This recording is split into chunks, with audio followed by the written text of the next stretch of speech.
Good afternoon. So we was just in the longest line of our lives, I feel.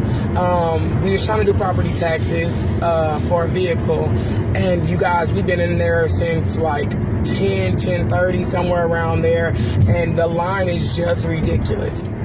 But the reason why I'm sharing this with you guys is because as I was in the line, now I brought all 4 of my lovely children and niece, and so I was like, oh my goodness, what did I do this for? But it was, of course, more complicated than just standing there alone. As we began to move forward and the kids began to get antsy and get a little frustrated, I just got so frustrated in my little mind and in my little spirit because it was just so much going on. And so out of just pure stupidity, I would say, I asked the question to the person right in front of me, hey, what's next after this? Like, what portion of the process, what's next? Like, is it elevators? Is it like, what's after this? And I realized how dumb of a question it was after I asked it. And then I'm like, well, she's in the same line as I am. She hasn't been up there, so I wouldn't know. She wouldn't know what to expect, as I don't know what to expect. But as I began to get further and further down the process, and then as I finally got finished with the process, I was able to come out and tell the rest of the people that was out there kind of what the process would look like. The reason why I state all of this is because sometimes we are asking people questions while we're in the same line together, and they don't know the answer because they have not reached it either themselves.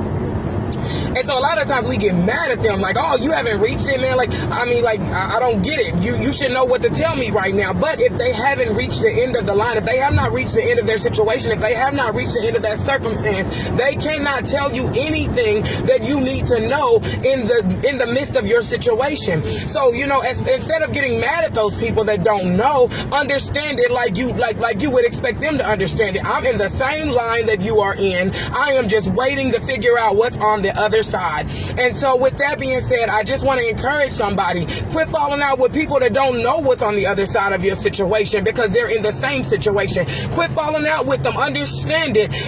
Love on them, because when they do finally get up there, they'll be able to come back and tell you, hey man, I couldn't answer that question right away, but here's the answer to it now. And if you just be patient, all that you are looking for will become more clear to you. But if you don't want to finish, a lot of people turned around and walked away from the line. A lot of people was like, I'm not standing in there.